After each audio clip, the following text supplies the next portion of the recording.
You said it's been 9 months since you stopped having sex. Why sex though?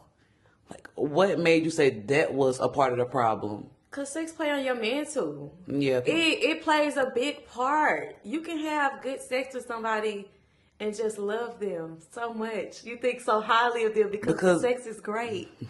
And God was like, okay, take sex away from me, and what do you have? And I had nothing. Cut your sin off. Cut your sin off. If your friends make you sin, cut their friends off. Put your phone down. Put your phone down. Okay. What's up, y'all? Welcome back to Feel Her, the podcast, the Turn Your Life Around podcast that centers your faith in God's favor and keeping the faith no matter if God grants you that favor on the time you want that favor granted on. Today we have a special guest, someone I love dearly, someone I grew up with my entire life, knows me better than honestly anybody I've ever been around. We are thick as thieves. We're tight as, I was gonna say a thong, Jesus. We are tight. We are connected. This is my lovely sister, Chriselle. Hey, y'all. Yeah, this is, we don't come together a lot on my platform at least, but when me and my sister are going through things alike a lot of times, this one was more so God driven because it's about being abstinent and decentering men, decentering friends, and recentering the Creator God. So we have really been coming together on basically taking away parts of our trauma and dealing with the things that we dealt with growing up, to centering our life and just saying no to sex, no to bad habits, no to the things that we grew up on thinking that they were completely fine, and finding God in it all. So, welcome my sister. Me and my sister are thick as thieves. We are Irish twins. We are a year and 3 days apart, May 16th and May 19th. And that means we've always been back to back. The only time we wasn't together was when I was in 9th grade, she was in 8th, and when I was in 6th and she was in 5th. Other than that, we've been together, and I went to college. But yeah, college is when we probably had the most time separated in life. Yeah. And now we just live 20 minutes away from each other. And my daughter loves her, so we can't get rid of her. Okay. Gosh. But yes, what's up, sister? Who are you? What do you do for a living? Okay. As she said, my name's Chriselle. I go by Shell. Please. Because I don't know. It's just weird hearing Chriselle from anybody but my family, really. Yeah. I am a 5-year owner of Shell Braids, an entrepreneur. I am a child of God. Period. I am an auntie of 3, the youngest sibling of 4, and a Taurus. Free my sister of the shackles of zodiac signs. My God. But yes, if y'all see my hair braided, it's my sister. Mm-hmm. And how do you feel about this topic about abstinence and like feeling like, you know what, I want my sister to be here on this topic. I don't want to do this one by myself. I feel really good about it just off the strength of we talk about this all the time. I feel like really no one else but you right now really understands the process that I've been going through for the past couple months. So for sure. I feel like this is good. I get to let you in my head a little bit. A little. It's like y'all see my sister like in like fragments, like little pieces of my sister here and there, like when I do content and stuff, which I haven't really met her, got to know her, what her mind is like, what she think. But there's also people who haven't even really seen us like communicate as sisters. Like they don't even know that the jokes don't stop, that we be on the phone for 3 hours for no reason. Okay. And not only that, I feel like sometimes the internet and social media can I like to keep stuff in my head. It's I feel like it's better for me.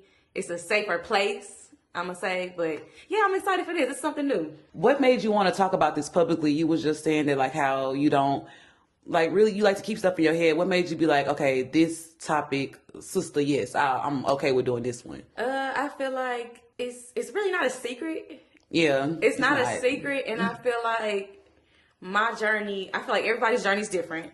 First, 100%. But I feel like my journey could either influence someone else's journey or it could be the same, and they're probably wondering how they navigate through this experience. Yeah, absolutely. I want to first talk about kind of like how we grew up to where we got here today, and not even like we could tell stories for days, but we're going to talk about in the sense of basically love, how what we seen brought up in regards of love, God, and just basically how we go from having sex and dating to, just saying no. How would you say we viewed love? Like, because even though you grow up in the same household, you still view things differently. So, like, how did you view love growing up? I feel like there wasn't a real one specific way of how I view love, because if I'm honest, first let me say this.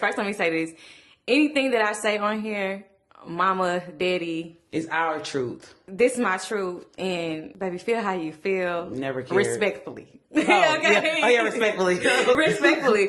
But I feel like it's really not one way I view love, because I honestly feel like growing up, there weren't any real examples of love. We had to go out in the world and figure out what we liked, what we wanted, what we desired, what love looked like. We had to literally, it was trial and error beep.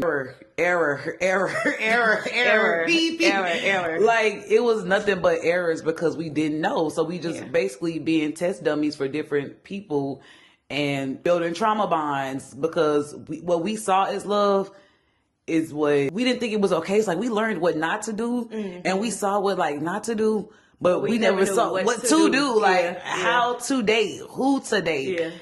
We seen struggle and hold them down till they come up, and we seen trauma bonding. Yeah, for sure. Yeah, that's what it was.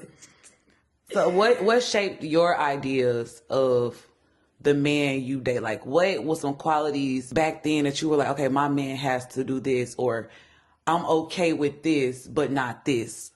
If I'm honest, I feel like I really didn't have those thoughts of like, my man should look like this until probably a couple years ago, honestly. Like, I feel like my younger years, I was pretty much just going with the flow. And if I felt like it was love in my heart, then that's just what it was. Like, oh, you desiring me. You doing all these things for me. You must really love me. But I feel like as I grew older and more emotionally intelligent, then I feel like, okay, now I know what this is. Or just the experience of a real love, it kind of helped me like, okay, this is what this looks like. This is what you have to have. And I value this, so you must value this. And yeah, we definitely gonna get into that. My first technically real relationship where like my parents knew the person was when I was a junior going to senior year of high school. And it was basically like, oh, he's not in the hood, he's good. Yeah. That was it. That was it. Oh, he's not in the hood, he's good. He has his own car. He has established family. All I knew was do the opposite of what you saw. Like, I never knew. And even like, and it was just like how I saw him, not even how I was treated. It was just, okay, he's buying this stuff. He's doing these, we going on these nice places. Be pretty cool. This is my man. This is what I desire. This is what I want in life.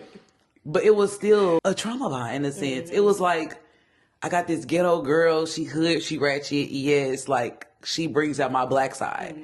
So I was used as a tool in my first relationship to make someone feel blacker, which made me feel like, oh my gosh, I'm just an accessory. I found out very, very young that I was an accessory, and I continued to be accessories. Like, I was okay with dudes being a trophy to being like, yes, you are lucky you have me.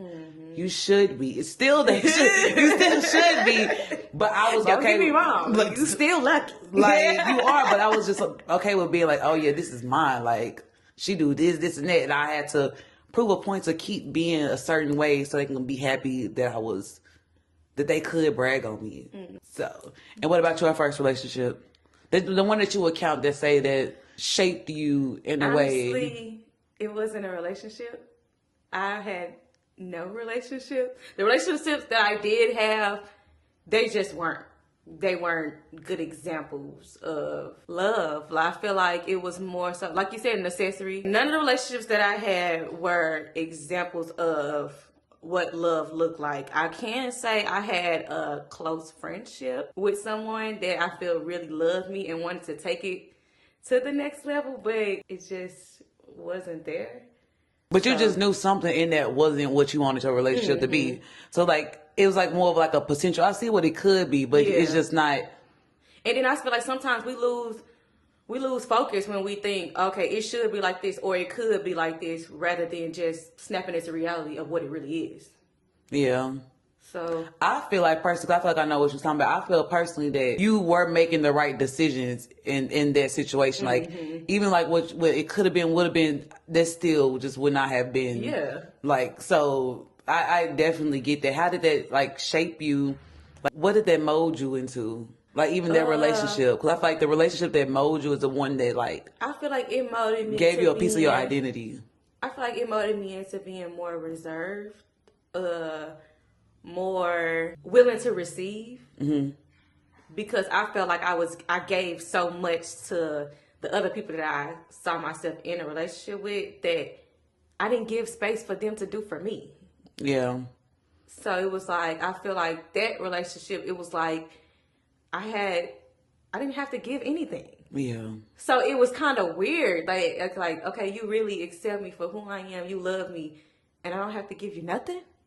Ooh, I feel that. But in return, it's like, when I say willing to receive, I feel like it was the love and the genuineness that I did receive, because I didn't really get much from him. Yeah. If I'm honest. Yeah. I didn't get much, but I feel like that love was everything. Yeah. That's real.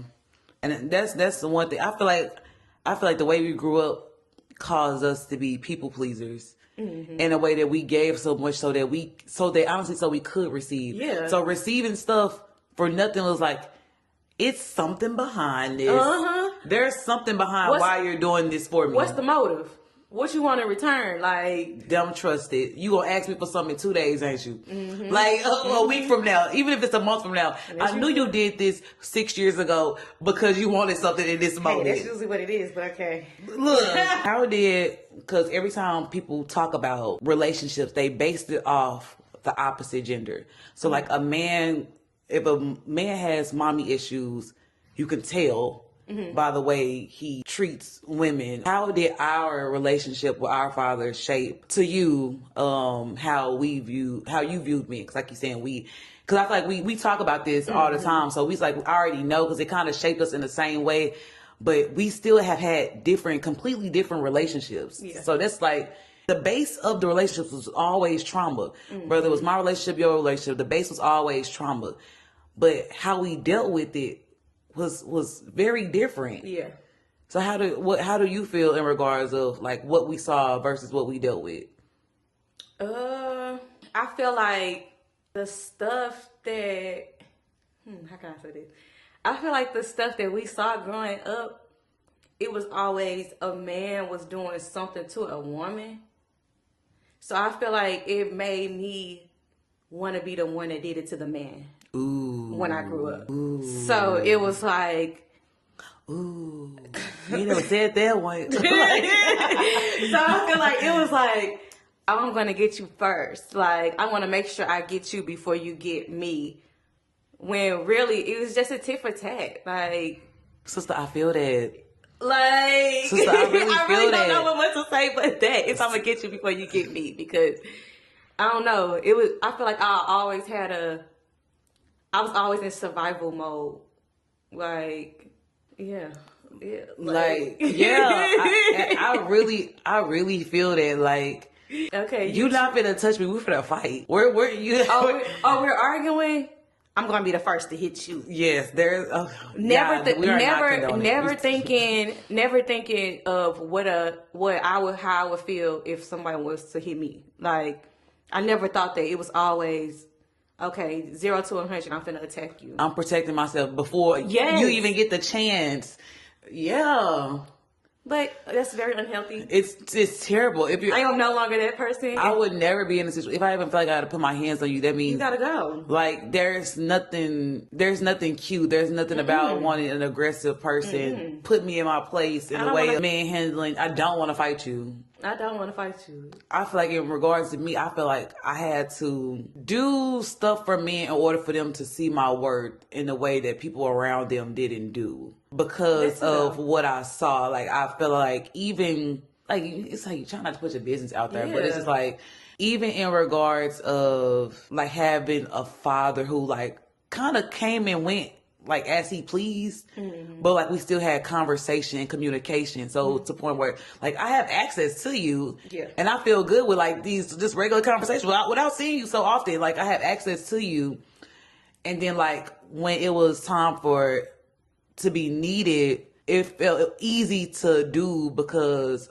I want to keep you around. Does that make sense? It does, because I feel like I kind of feel that too, sis. Like I felt if you needed me, I'm gonna always be here. But now I think like, ew, I don't want you to just always like, need me. ew, like, ew. Now you're needy. You're too needy for me. I don't want nobody to need me. I don't want nobody to be Dang.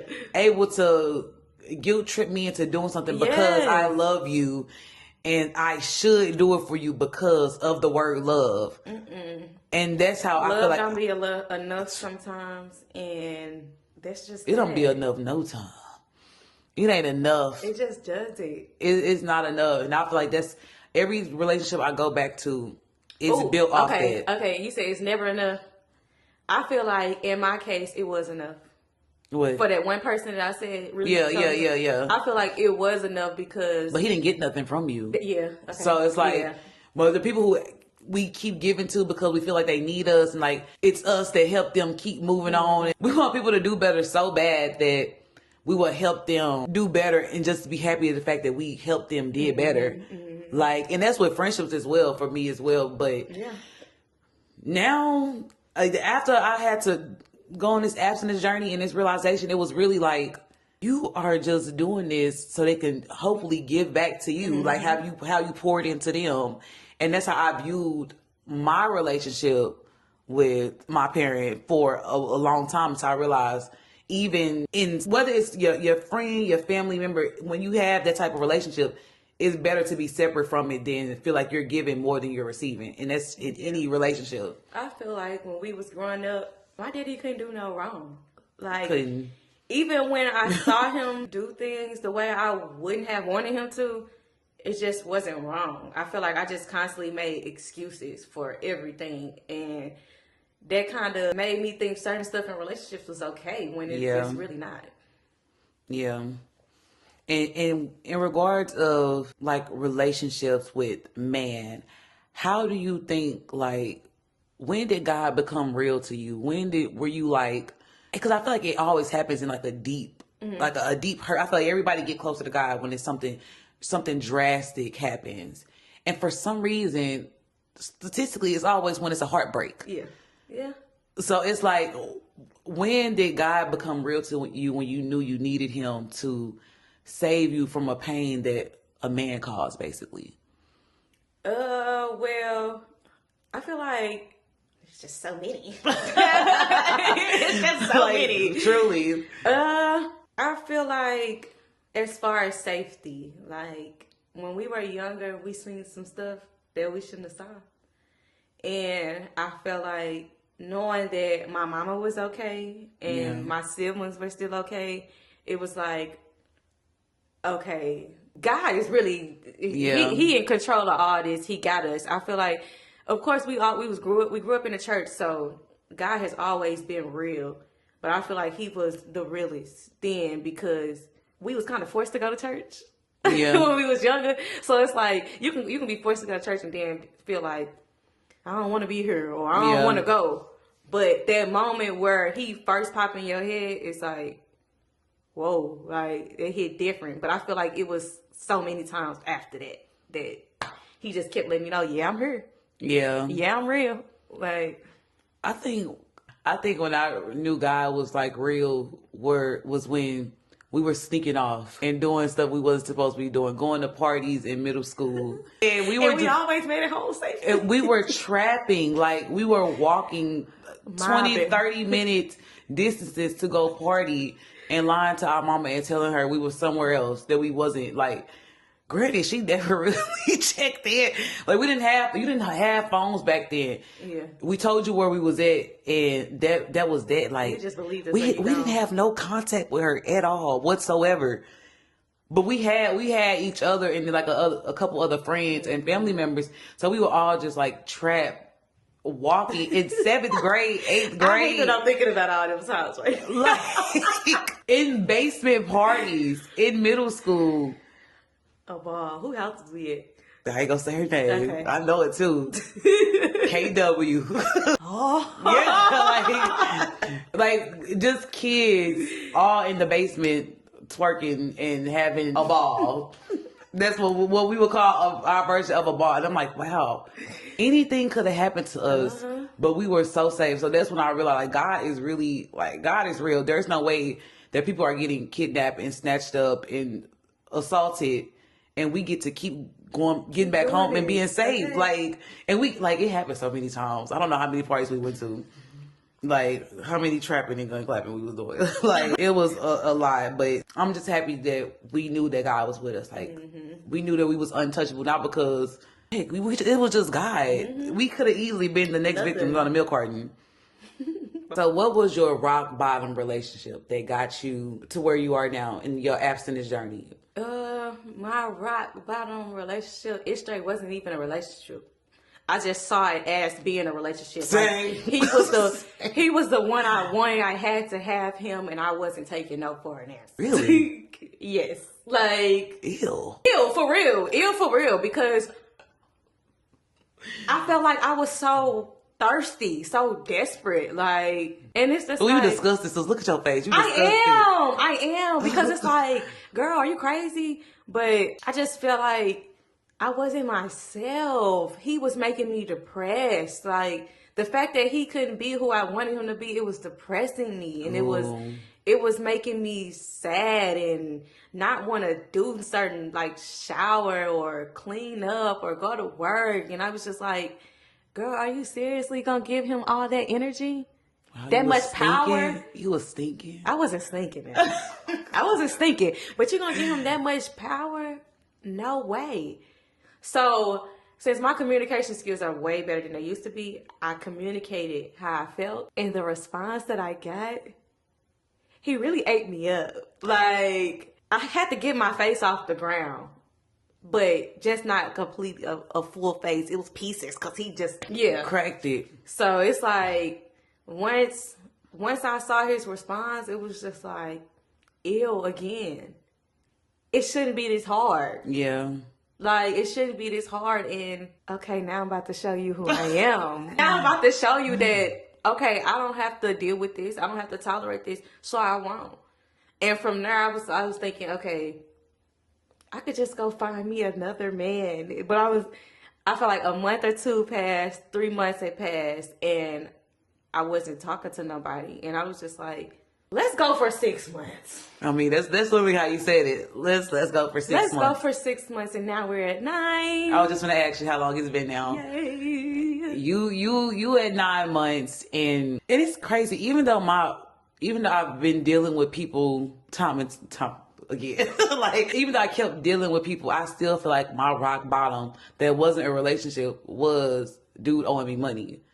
I feel like that shaped me to literally go out into the world and yearn for people that I never would have ever looked at. Like, how did I go from one drug dealer to 2 to 3? How?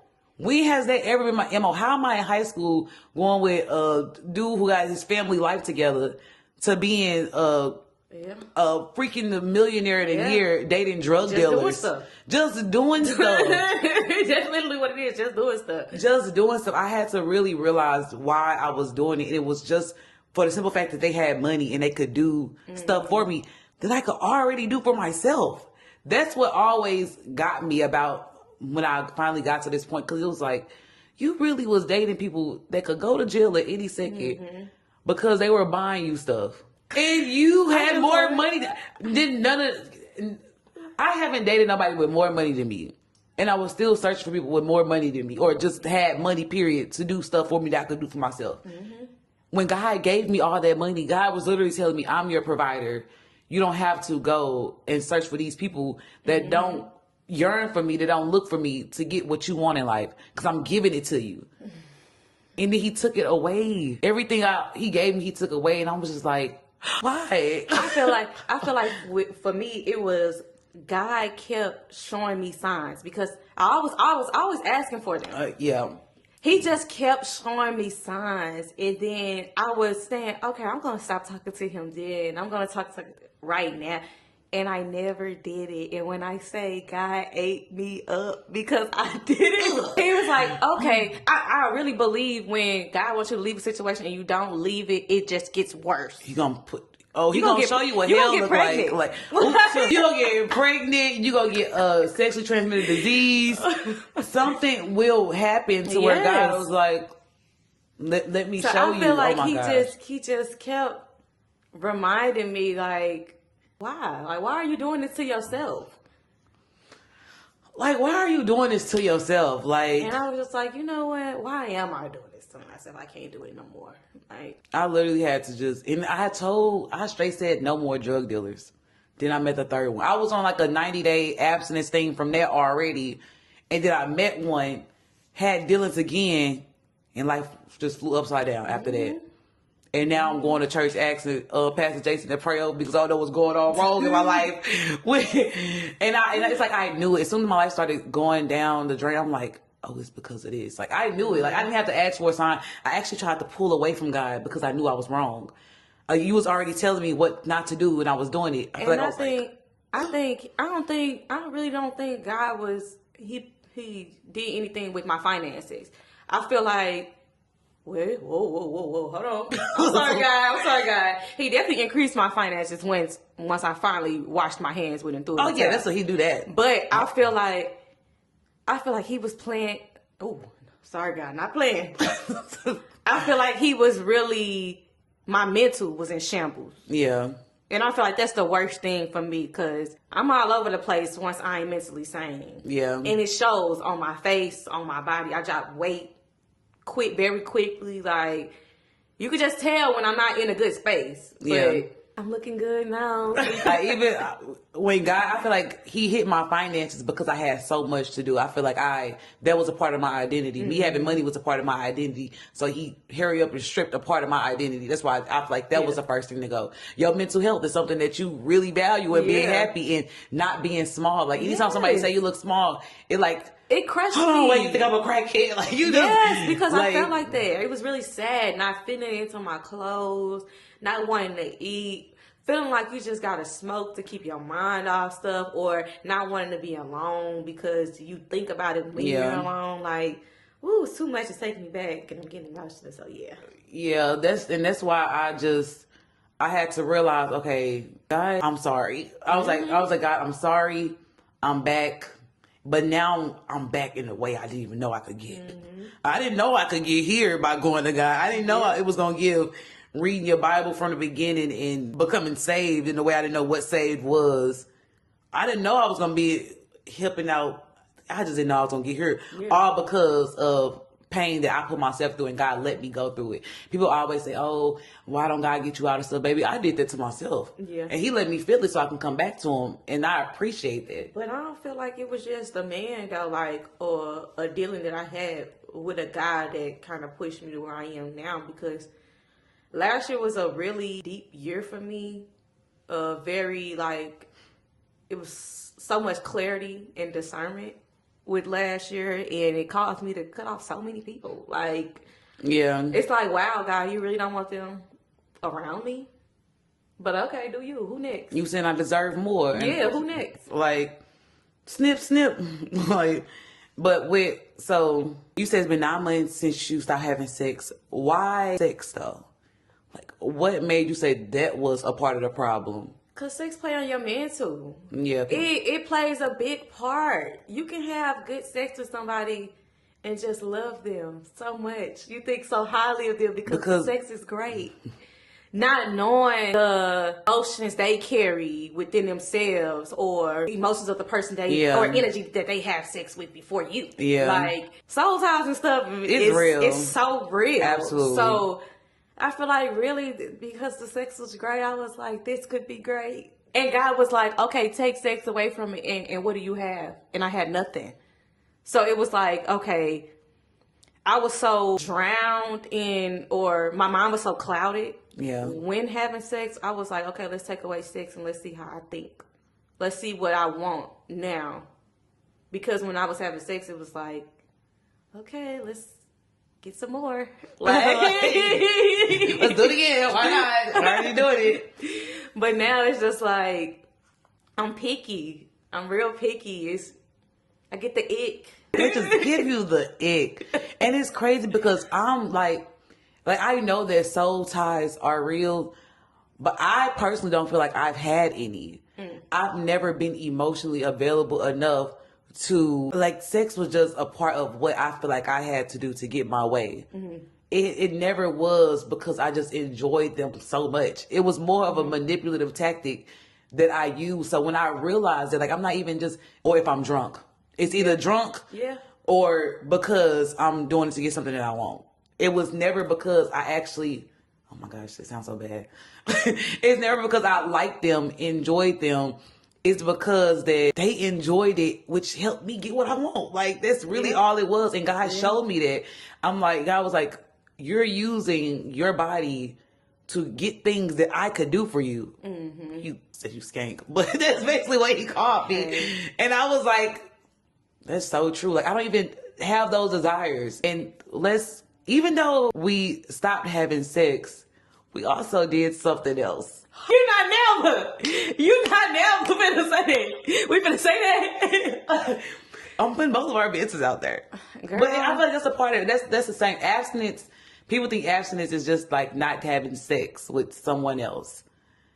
It's also having sex with yourself. So let me say it before she said she got messed up. Self-pleasure. Like, and it's crazy. I was just talking to my sister. I was at her house and I was just telling her how I just threw away stuff that did that. And then she was like, sister, I straight been thinking about doing that too. And we FaceTime and did it together. And we just... I got a secret though. I bought another one. I had bought another one probably 2 weeks after that. And then threw it away again, probably like 4 days after I had rebought it because I felt so guilty. We talk every day. Conviction. So when we was talking on the phone, I'm like, it's funny how she called me when I was about to use this. What? Yes, sister. And I wanted to tell you then, but I'm like, what? I threw it away. It ain't no point in telling her. God saw what I did. I didn't have to tell her nothing. And I feel like he was haunting me. I really feel like God was like, oh, so what you doing? Are you about to do that? Or it was just a bunch of things. I was like, dang, why sis called me? Or God to say something. Or then I started thinking even like, it's cameras in here. Like, it is cameras. Somebody watching me. How did she know to call me? That's really insane, sister. That's crazy.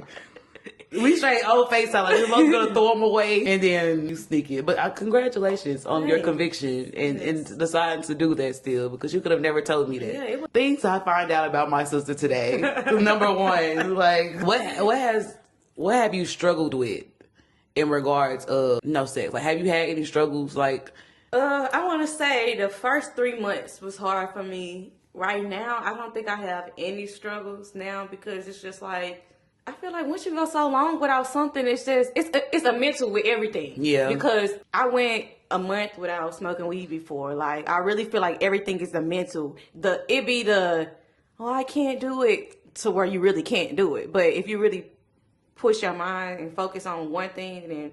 So I really haven't had any struggles after the first 3 months. But that first 3 months, everybody was fine.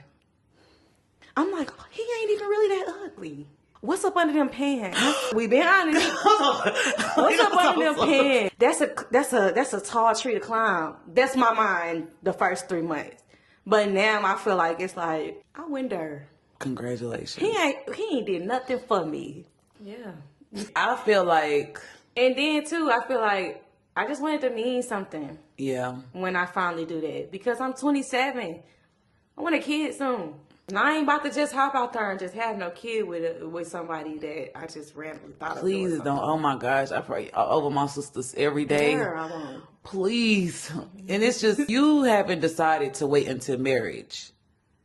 I feel like, and that's not something I'm just like saying that's like never gonna happen, or it might still happen. Whatever you decide to do, like whatever. Me, I feel like I have no choice because of the way I use sex. I really feel like I haven't decided if I wanted to wait to marriage or not because it's just really not on my mind. Like, Yeah. of course, I think, where is my man? I want my man, but I don't know. I just don't entertain stuff. I don't care for it no more. Really, like it doesn't even cross my mind. I feel like if anything, right now I'm at a space where I'm trying to think like how I'm going to date. And if I'm honest, I'm really scared to date because I'm just in such a good space. And every time I see somebody I haven't saw in a while, you're glowing, what you been doing? And I'm like, not dealing with men. Like, for real. Like, I'm like, these men were really stressing me out and had me looking ugly. Like, so now I feel like I'm just scared. I'm scared to even try to go on dates. Or now I think, okay, if I go on a date, okay, no kissing until like, but oh yeah. But so as of now, God got my focus. My business got my focus. Like, I was just about to ask you how have you grown with God through these like 9 months of abstinence? I wasn't going to church, so I started back going to church the month that I was about to hit 6 months. I went early April. It was early April or early March or end of March. One of those. I honestly can't remember. But once I went, I was like, whoa, I need to be here. Yeah. But then I worked on Sunday, so I was like, okay, you're going to take off this every other Sunday to try to go to church. And then it just went to, I'm taking off Sundays. It is what it is. I got faith in God. My finances, my pockets is going to be good. Yep. Yep. And once I started, like, shout out to Pastor Jason because he's just everything. Like, I really feel like he's just so in tune and just, I'm trying not to say he that nigga, but he's just a true man of God. So his word always speaks to me, and it's like always like he just knows what I'm going through. Yeah. When I get each message from him, so He's so real. He's so real. Like, I have a podcast out with Pastor Jason right now. My former pastor, still my sister's pastor, who we love dearly. Go check that out. He's just dropping gems and wisdom on how to be the best Christian you could possibly be. In a world full of worldliness, he's teaching you the do's and don'ts of Christianity. Oh, if I'm honest too, what helped me to start going back to church was this guy.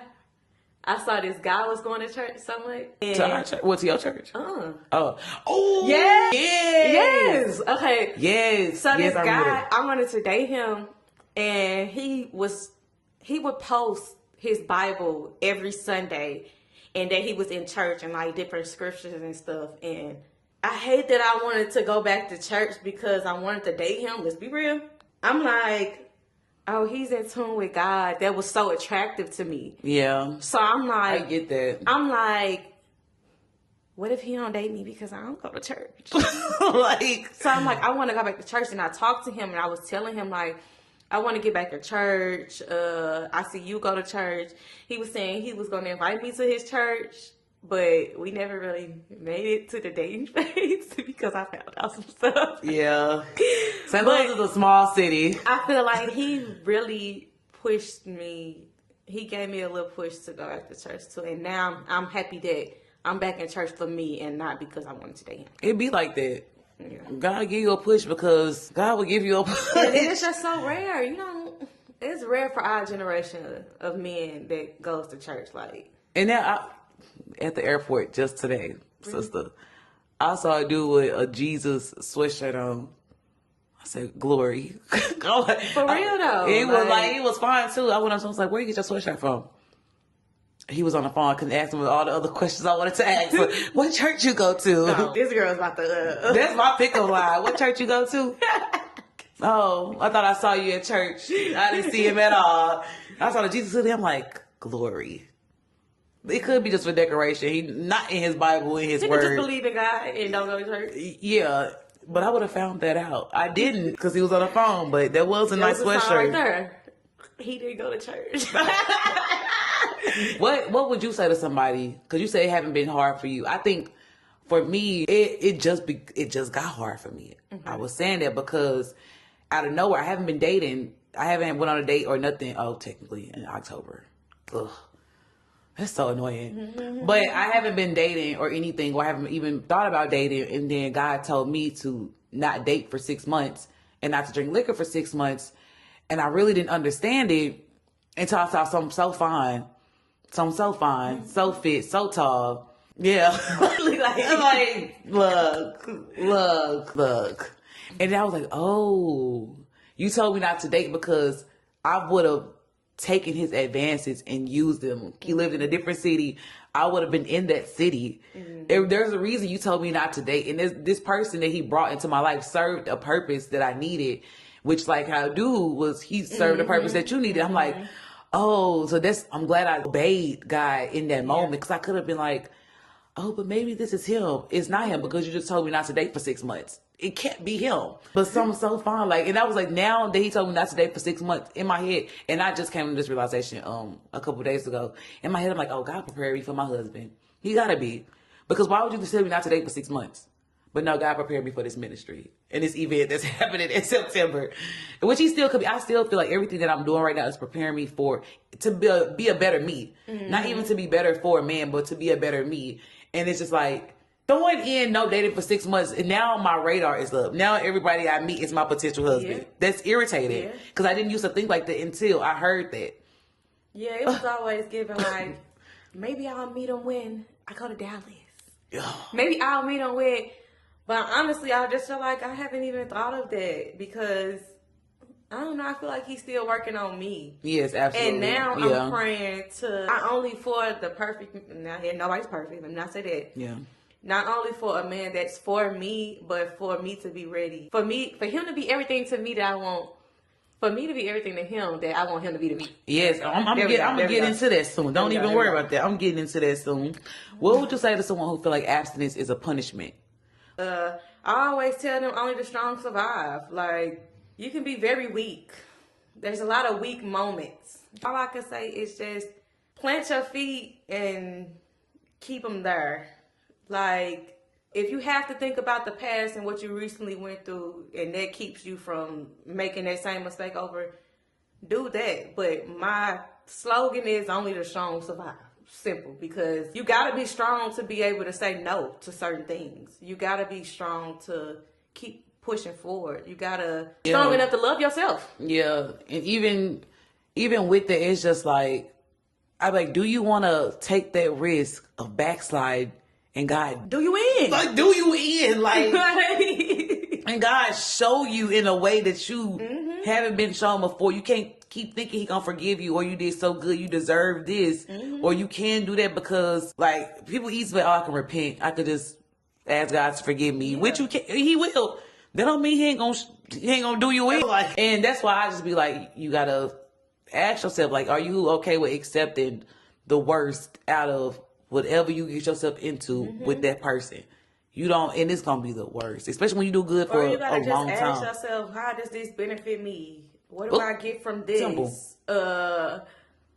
Is this 3 minutes worth everything I done grown from and learned? Is it worth it? And answer be no. It's no, always. No, always. Like, keeping myself busy has helped. Like, it's not even like I'm keeping myself busy. I'm handling business.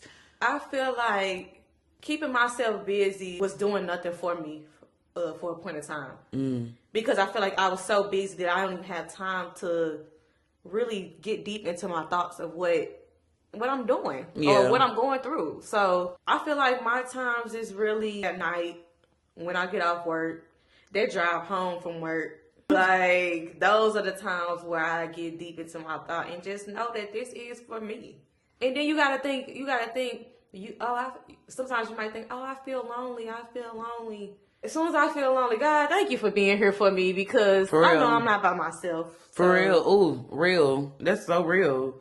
That's so real. You're literally not lonely. That was another question, because people feel like because they're not having sex, it's a sense of loneliness, or they're not dating, it's a sense of loneliness because they're scared to be by themselves. And if you're scared to be by yourself, you have to be. You absolutely need to be. If you feel like you keep having to go around people in order to be okay, whether it's your friends, your family, if you can't sit in the house by yourself and just like look at yourself in the mirror and think about everything you got going on, you need to be in that spot because you can't grow with no. I can't. You And I feel like I needed to be here. yes, Because I needed this. let's be real.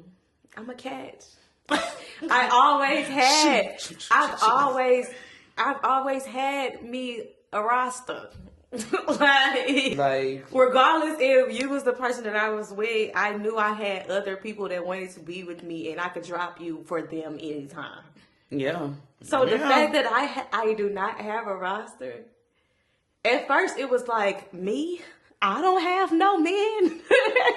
But now it's like, whew, baby, y'all stress me out anyway. Y'all come with too much. Y'all ain't talking about nothing. Y'all not doing enough. Y'all just don't satisfy me mentally, emotionally. So yay, no roster for me. Let's. This is the longest I've ever went without a roster, but that was real serious, which is good because be by yourself. Point blank period. Like you need that time. 3 months, 6 months, 9 months, a year, 2 years, 3 years. You never know how long. And so you learn how to be by yourself. You're gonna always be by yourself. You need you. Like you can't be good for anybody else. You got to be good for yourself first, and that's what I'm doing. Like from cleaning my house, my car's getting there. From cleaning my house and keeping everything straight and tidy up, and worried about my health and working out and eating better, and my daughters. I put an S on there. What the heck?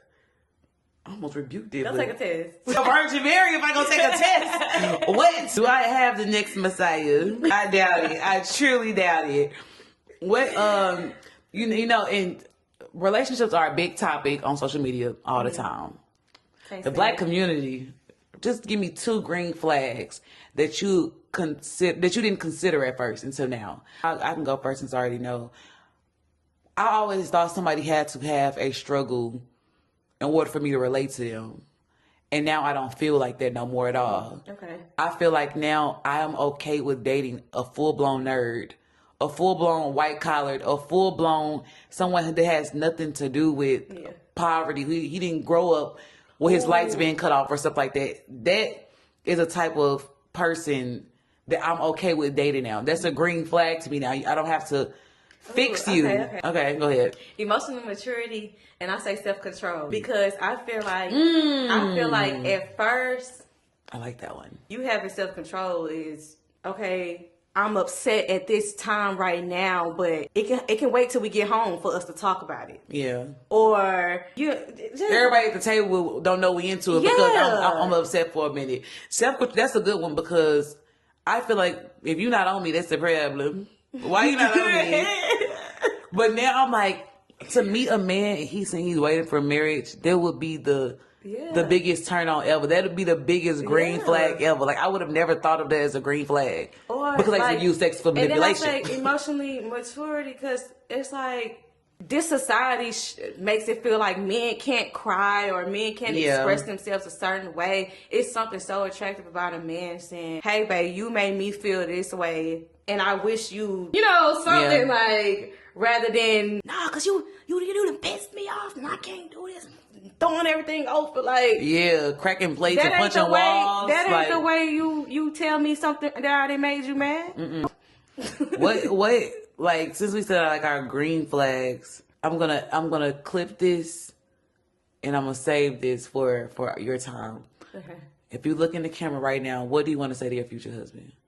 Hey, babe. I miss you and I don't know you yet. So much. To my man, I say, hey, handsome. So he my man. Like, he's not my man yet, but he about to be my man, or he already my man? He's your husband. He's my husband. Yes. Oh. I say, hey, hubby. I just love you. I appreciate you. Thank you for understanding me, making me a priority, as well as making God your number one priority. Thank you for making me feel safe. Continue to be you because you're great. That's beautiful. Yeah. Hello, brother-in-law. Love you, smooch. Hello, brother-in-law. Call me when this meeting's over. If phone ring after we leave out, it's crazy wording. But even knowing you as my sister, I know, I feel like I know what would suit you best in regards of a man. What do you think for me? What do you think are 3 qualities I would need in order for a man to be able to be my partner? I'll say he has to be secure because you're Yes, that sister. girl. You're that girl, and you know you're that girl. Can't nobody ever tell you different, and Yes, you're not sister. hearing nothing but that. Security. I say he has to be secure. Of course, a man of God, God fearing. I really shouldn't say that because we just know that. So secure, family oriented, and maybe. I ain't gonna say fine because of course we can't date anything ugly. We make them look better anyways. Even if they look a little bit, we just make them look good. I say, what's the word I'm looking for? Cause you tough, sis. Like he has to maybe being tough because you very blunt with everything. Like you say how you feel, and you said you real straightforward. So I feel like he can't be too sensitive. I feel like your man has to be sensitive. Like sensitive in a way. Some way, yeah. Sensitive in a way where he can put himself in your shoes at all times. So Yes. understand where you're coming from. Yes. Because that's how you are with people. Yeah. You put yourself, but I think that we both like that, but you carry your emotions more than I do. You put yourself in people's shoes so you can understand where they're coming from. And even though you're irritated at first, once you put yourself in those people's shoes, you are like, okay, I get where you were coming from. I feel like I don't even get as irritated. Oh yeah, not no more at all. Like I used to get so irritated and it used to make me so mad, but now it's just like you put on their shoes first. I Like, get why you do that, but I wouldn't go about it like that. yeah, it be simple as that. It be simple as that, and I feel like your man will do that for you though. I feel like it's very rare for people to. I'm not gonna say which friends because they're gonna be like, "Why she didn't say my name?" But I feel like you have a friend that I care about deeply that does that for you. Ooh. De'Ara. Shout out to Please, my it's De'Ara. favorite. It's De'Ara. she do that for you. But it's like when it comes to like your man, it has to be done like that as well. Yeah. And That's it. We watch our back so much. If I don't have to watch my back around you, you know how much. Like, and that's literally you, like, cause you be on 10. Yes. Who else I was gonna say, Lord Jesus. Hey. I was like, who else take they strap to church? Hey, in my defense.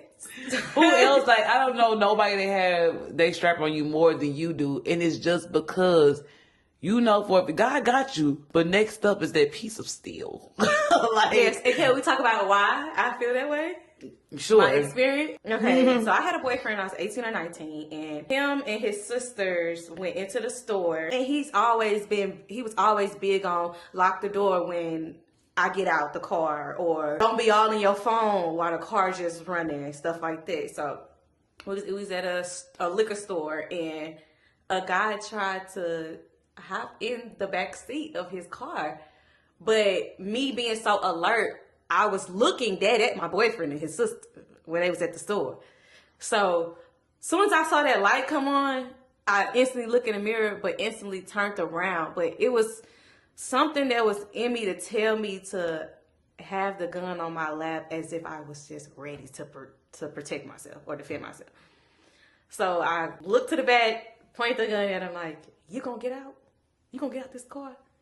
And I hadn't seen his face or anything. I just saw his leg and his foot in the back seat about to sit down. That's why I was like, you gonna get out the car? And he kind of looked down and I was like, you gonna get out?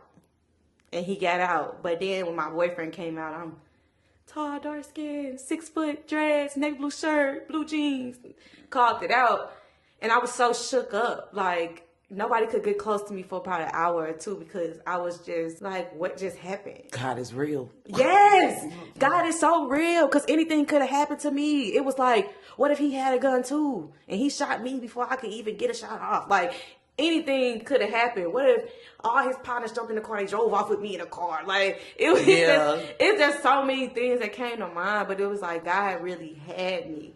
And it was just like, because I didn't get a gun until probably 7 years after that. Yeah. To where something... I had mine before you did. Yeah, so something happened again, and I felt like, oh, I needed it. So it was like... Need that, and you don't take it off. You ain't never not got it with you. Have it right now. Like, mine's somewhere in the purse somewhere. Like, but like even that protection God gave you in that moment, it's how I feel like he just protects us all the time. Even like from, like I said, from when we was younger. We can't deny God. We can't deny what he's done for us at all. And for him to decide that someone is best for us, I feel like that's going to really matter. Yes. That's going to really matter. What do you want God to protect you from? Like this go around. Like what is something that you like For you my need? next man? Yeah, what is something you need protection from? For me, I feel like I need protection from getting my way. I need protection from myself. I was about to say that. It's straight. It's don't be me, and so I don't want to put old stuff on somebody new. I feel like I'm closer to God now, not to do that. But we can't. We still flesh. We human. We go back to old ways and wonder: Are you love bombing me? Are you doing this and that? So I really need God to protect me from me. But in regards to a man, I need to be told like that I'm loved. Sister, I have never been told like I love you. Like Really? yeah, except from high school. And that's high school. See, and that's why I feel like the person I got love from, it was so different because we rarely told each other we loved each other. But I probably feel like I only remember us telling each other we loved each other for 5 years, and 5 times, and we knew each other for like 8 years. Yeah. I really feel like I need, like you said, myself, because I feel like I question everything and everybody. So I would hate to question him, and now he don't want to be around me because I didn't question him so much. Like, am I not doing what I'm saying? Yeah. Like, and that's the thing, like, everything has to be right. Like, low key, like, there is nothing that can't be. People be like, oh, you're not going to get the perfect man. Look, Pooh, I ain't say perfect, but you got to be perfect enough for God to let me know that this is who I'm supposed to be with. Yeah. You got to say the words and do the actions. And, like, I want our men to be so close that they got a group chat with Wayne.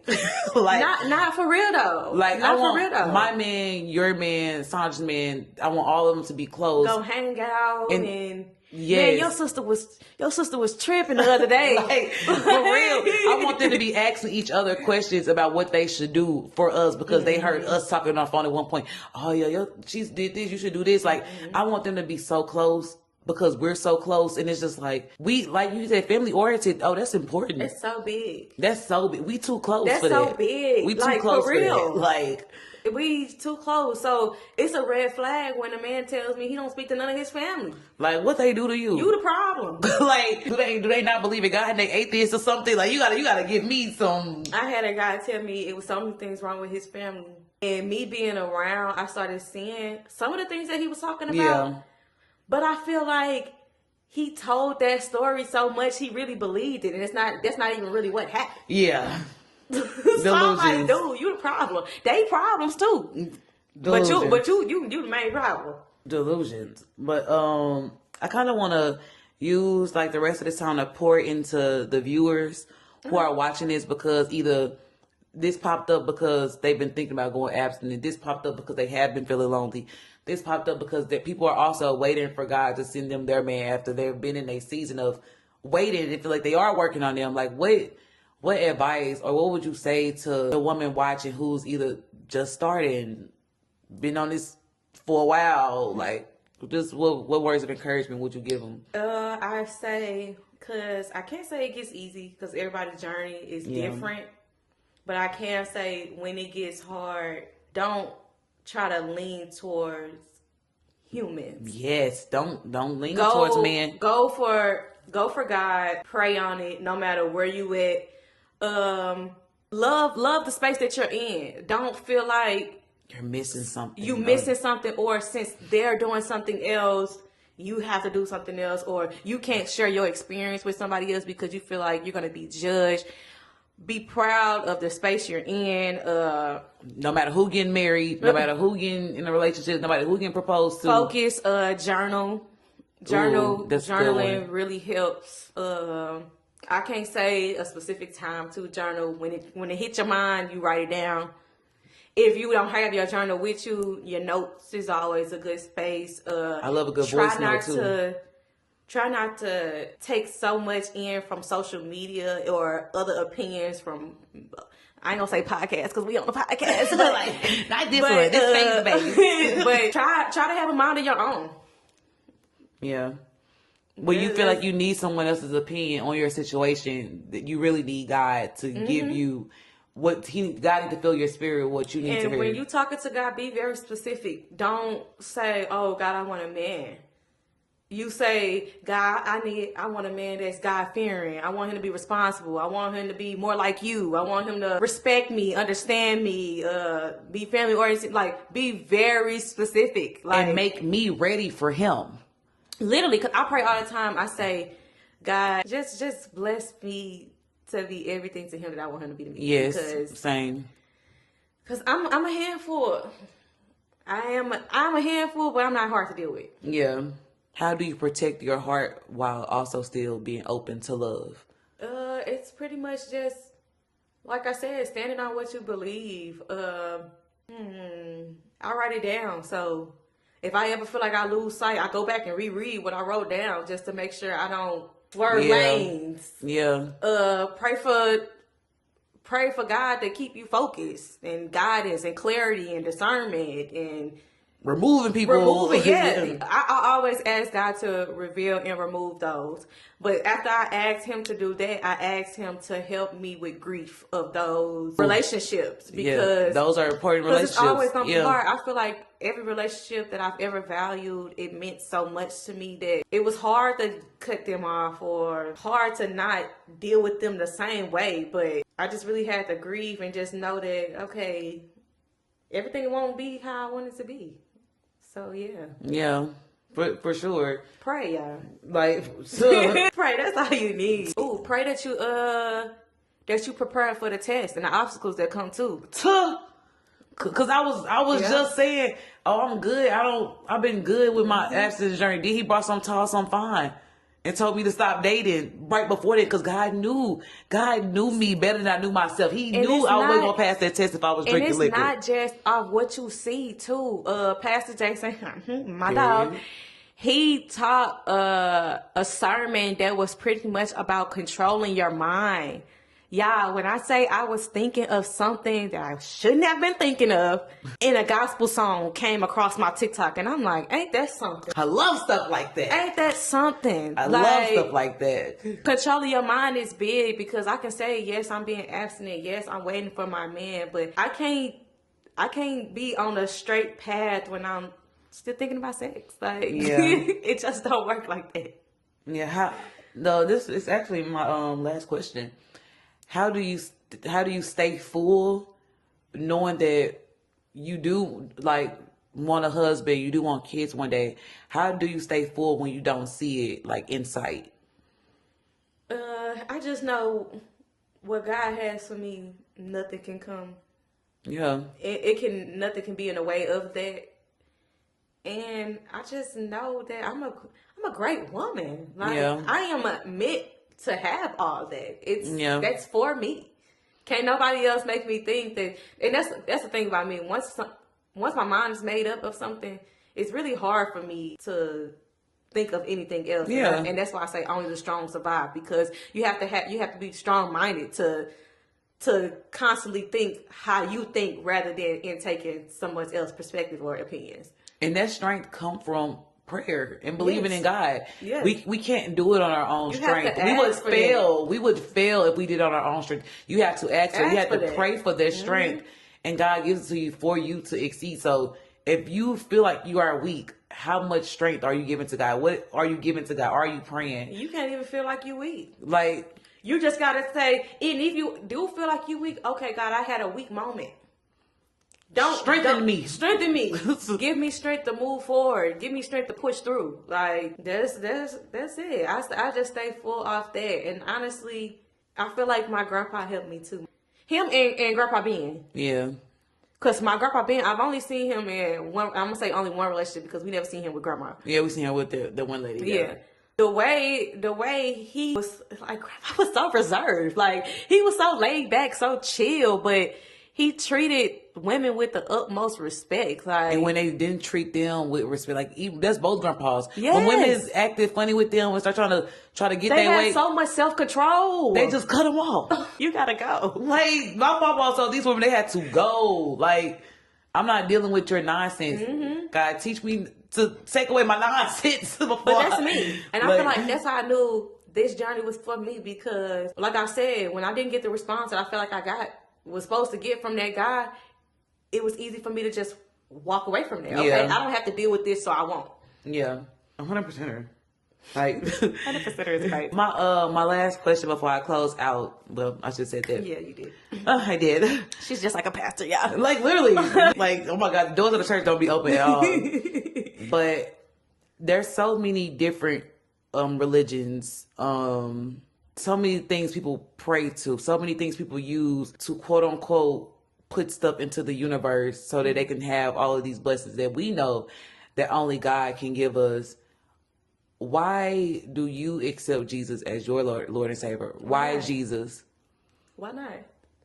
And I only say why not because, of course, we was forced to go to church when we was growing up. But those times where I called on to God for Him to be there for me, He has.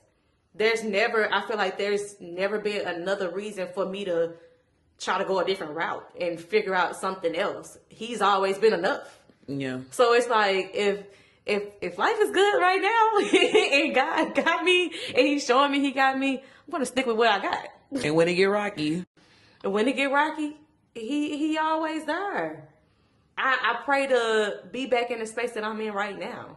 If I ever drift off, because I'm gonna be honest, I dated somebody that was Muslim, and I used to think like, okay, I used to think if he was my man, then I probably would convert.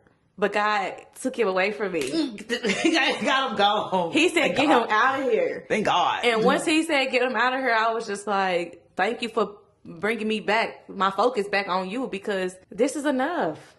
I don't need to experience. I don't need to try other things. Like, prayer is it. Sorry, sister. I know you used to try to do. No, we already know. They know. You never believed in that, because I always felt like there was a witchcraft.